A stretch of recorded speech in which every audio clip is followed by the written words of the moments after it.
Hello and welcome to the Drunken Tarrasque, where everything's made up and min-maxing doesn't matter. I'm here with our wonderful DM, Schultz Brigade. How are you doing? Oh, I'm doing marvelous today. I'm doing pretty well. And I am your lovely host, Rachel. Just Rachel. So, we have some questions for you, oh mighty Dungeon Master, about being a DM. And so we're just gonna go over these questions. I think that a lot of folks probably have about the about being a dungeon master, because it's kind of a lot of work, isn't it?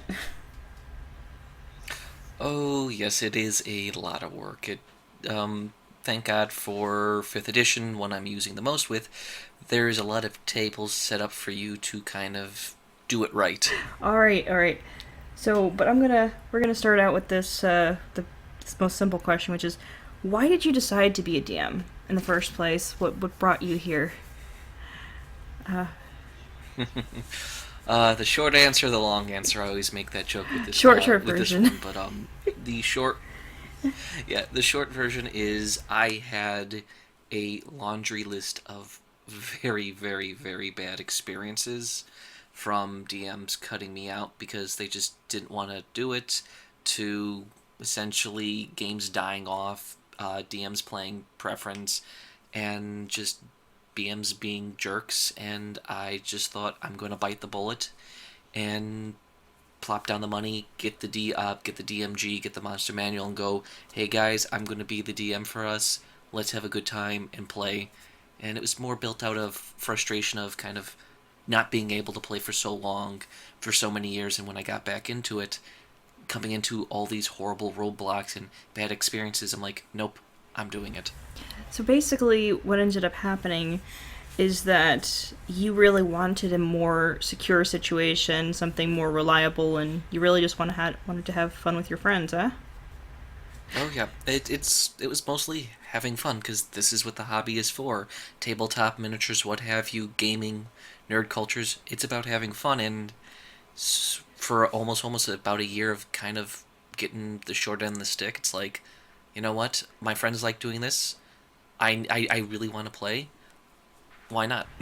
Yeah, and a lot of folks tend to think that this is sort of an antisocial sort of venture, but it's actually very, very social. And I think what you're speaking about in regards to wanting to play with your friends and have a reliable situation rings true for a lot of folks who play this game. It's a very social experience.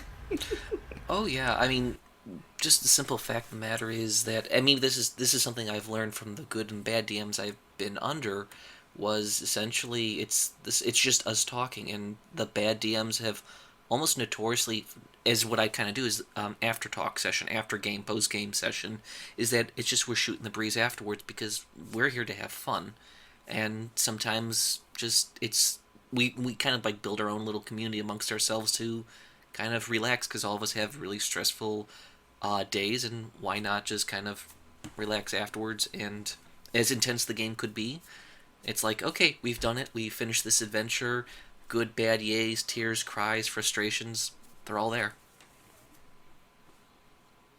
Yeah. So all of this, I think that anybody who would be listening to this have to ask, what's the hardest part about being a DM, about being a dungeon master? For me, and this is just for me, and I think it might ring true for people who've probably been more experienced, is that, and this is just how I look at it, I'm part of the storyteller, and my job, and this is how I view it, is to make sure everyone is having a good time. And when you have a large group of people, each person has their own idea of what makes it fun for them. Some people like the role playing, some people just like dice rolling, some people just like just sit and watch. And I am of the belief that I try to watch people and judge them like, oh my god, are you having a good time? Then I just keep a certain section going, or if I'm noticing someone's getting bored in the get that, or they're having a bad time role-playing, I try to decide on the fly, do I spice it up and change it? So it's just And that's kind accounting of the for difficult part. everybody and their individual decisions and and trying to make sure that they have a Mm-hmm. great time. Yeah, and it's, I mean, there's nothing in any of these books that will guarantee and tell you what will make a great game. From what I've learned is just know your audience, know your group of friends, and always session zero, say what you're looking to have this game system to be as, or what this type of this exact game's about, because that kind of sets the precedence and sets the attitude of how people are going to play and enjoy. And so, what's really fun about being a dungeon master and being the game master in all this? Like, what keeps you going and doing all this? I could make the joke is entertain my children. uh, but it's essentially part of that. It's kind of one of the reasons why it makes me want to continue being a dungeon master is that I get to give you challenges and see how you deal with them and how you create your characters and how they engage and change with it. Because I was just looking at the same situation, but looked at it from like, okay, what happens if I had all magic users? Like, you'll have a completely different challenge, and it's fun to see you enjoying yourselves, seeing you deal with the situation and actually think it out and like sit there and look at it and just kind of try to figure out how to deal with a situation, even if it's a high fantasy like Dungeons and Dragons or a dark gritty science fiction like Dark Heresy or Death Watch. So, would you rather be a player or a dungeon master? Because that's really the situation. Because some dungeon masters really want to try and play along with folks as maybe a playable character because they really miss it. Which would you rather be if you had to choose? To be honest, I enjoy both. I Here's the thing: all dungeon masters are almost always were once a player at once, and everyone loves playing.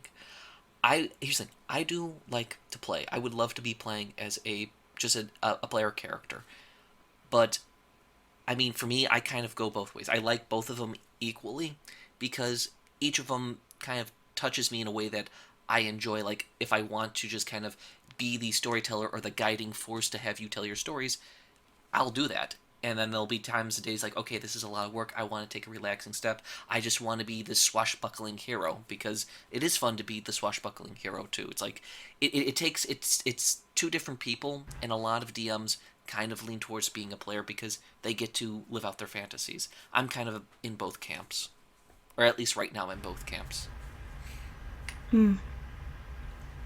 How do you feel about the idea that the DM's job is to kill the players, that you're the enemy of all of the player characters? Because that has been, at least in that I hear from DMs, they're like, it's my job to kill you, or to try to kill you. Yeah, I've dealt with a lot of DMs like that myself, and most of those games die out really fast and quickly, and there's a lot of bitterness there. I am not of the idea that the DM screen goes down, I'm here to murder you. I do not hold that philosophy, mainly because I've seen it too many times get in the way of a fun, enjoyable game for all. Because the moment you put that idea of I'm your enemy, you're no longer looking in the sense of I'm here to have a fun game with my friends. You're looking in and this is how I view it, as a selfish mindset of I'm looking to have fun. I'm looking to kill you. I'm looking to beat you to the ground. It's why I say I look at as my DM style as I'm a father type of thing. I'm going to put some challenges to you, but I'm going to try to my best to guide you so you succeed and not for you to die. Because, I mean, if I'm here just to kill you and be your enemy, it's going to turn into a slog, it's going to turn into a grind, and I'm not thinking of my players' ideas and mindsets of, oh, this is fun. I'm thinking on, I'm going to kill you, I'm going to sneak behind, because it's like, you're being selfish in my eyes, and to be honest, if you're there to kill your players off, if you constantly do that, people are just going to leave your group. It's one of the reasons why I've left one of my other DMs that was a really bad player, a bad DM like this, and his groups keep on, like, shrinking down, and he constantly gets new people coming in and dropping out because like he's not interested in everyone having a good time. He's interested in himself. Yeah. And I do know what you're talking about with the bitterness, because you then start to get angry at the DM and you're not really certain whether or not any little thing or is just them doing any, minor thing. You don't know what they're doing. And so you don't trust them anymore. You don't trust them to create a good story or an enjoyable experience. You feel like you're playing against them. And this idea does go both ways, is that it's one of the reasons why I am selective of who joins my games.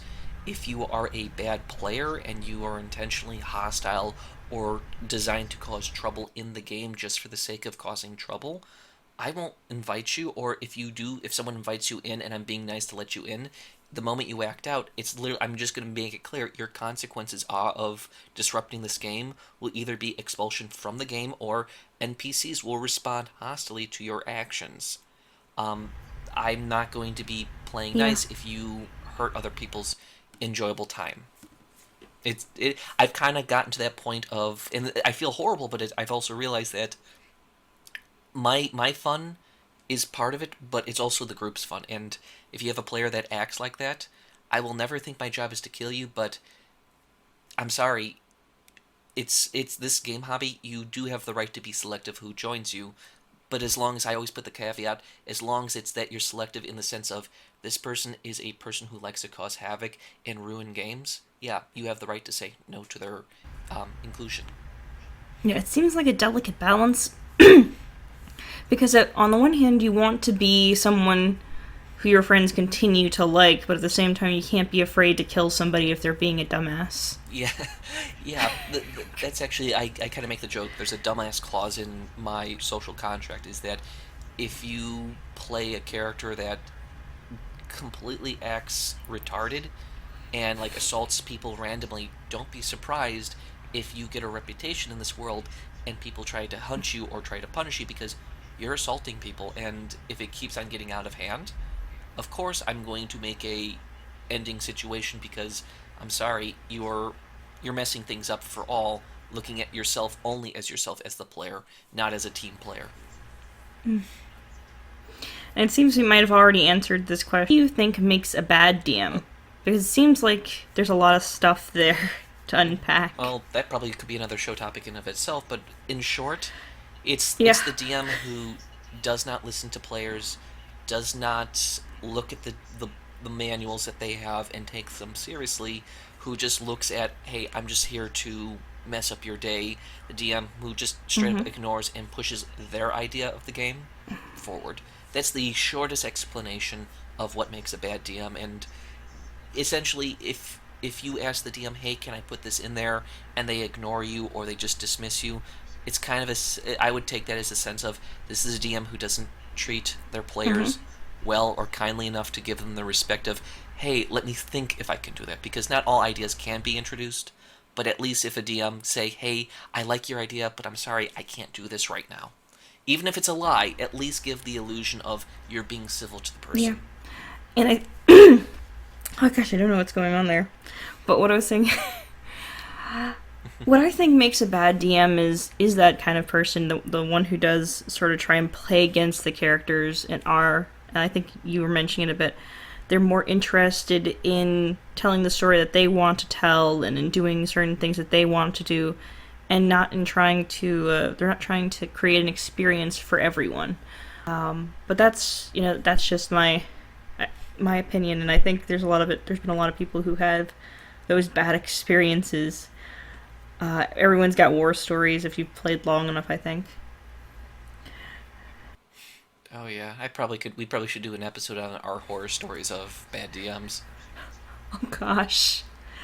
So what advice do you think that you would give people who are interested in becoming a DM for the first time? First time people who go into this hobby realize that you, at least in American dollars, you're going to probably plop down $100 minimum for your introduction to this. It is a huge monetary investment, but don't worry, don't freak out.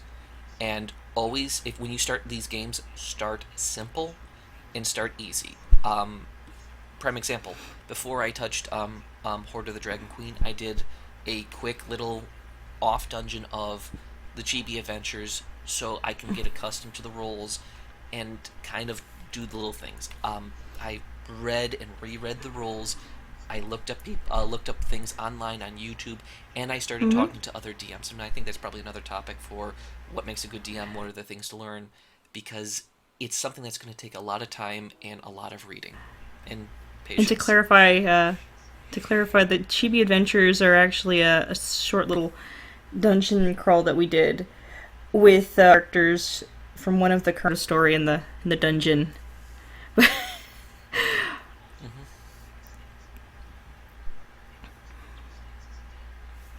Hmm. And also, one of the biggest things, if there's any mistakes as a DM that you do, don't freak out, don't panic, just run with it. Because I've made a million and one mistakes and still making them, but I run with them and let them coast the way out. Because I misrolled. I almost killed a character. I misread it as my first thing. Well, it actually added to making a very good story. A bad roll or a bad environment or something bad happening on your sake, role play it out. That's And actually funny because I had mhm. no idea that you made any mistakes. Oh God, I've made Well, so I many know that you make mistakes. some things that you've done some things. Hmm. But I had to bring it to you because it was a thing where I did. But I haven't noticed Hmm. I haven't noticed most of them. Most of them I haven't. Oh no, I've made millions of mistakes. That's the thing. Is like you may have never noticed, but it's the fact of. Hmm. And that well, that's the thing is it's about rolling with it. If you want to be a DM, roll with it, and you just keep on smiling and you keep on acting like nothing's wrong happened, because that's the part. Something's bad will happen. I've misrolled so many times. I've misread stats. I misread all these things, but I never let it bother me because everyone was excited. Everyone was having a good time. So, oh, so what? I made a mistake. You're enjoying it. It seems like you just need to be able to do a lot of improv and be able Hmm. to just as you go. Oh yeah, I mean, I think the best one was I didn't know what the rating system for one of the dice rolls, and one of the things I just thought was this is a cool idea. Let them roll, and it's such a cool Yeah, idea. I and don't it give a damn about the like dice rolls because I can't find them. seems like I that's make a a regular judgment call right thing. there. It's this cool idea. The guy really wants to do it. Why not let him?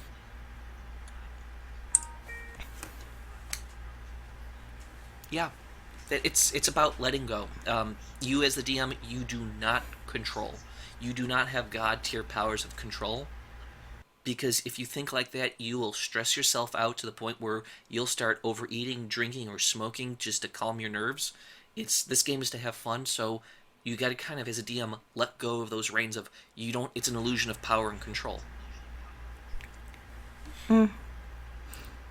So a lot of this just be improv, make the investment if you can, don't worry, and just have fun Mm-hmm. in there because Oh yeah. you have to read through the books, you have to understand the world and everything, and it just seems like a lot of stuff just to digest Mm-hmm. before even starting.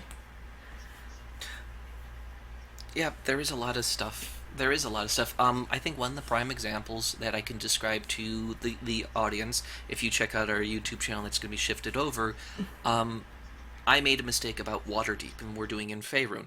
I just said the Lord and Lady of Waterdeep. And I kept it generic for a safety measure because I couldn't remember how Waterdeep functioned. One of my other players told me this is how Waterdeep functions. I think this is the first time you know that I made that mistake, but you were having such a great time with that idea, I just changed it. And it's kind of about also if you kind of do story parts in a world, leave enough generic so if you make a mistake, you can easily shift it left or right to save your butt. Sounds like a lot of great advice. I'm certainly going to look at that because I know that we've been talking about possibly getting other members of the group to try and DM, Mm-hmm. and I know I'll try my best when I finally make an attempt, but it's going to be a while. A lot of reading. Oh, don't worry, you'll be great. But yeah. So thank you for being here for this wonderful interview and this little snippet. And we will definitely and more talk here at the Drunken Tarrasque. Have a great day.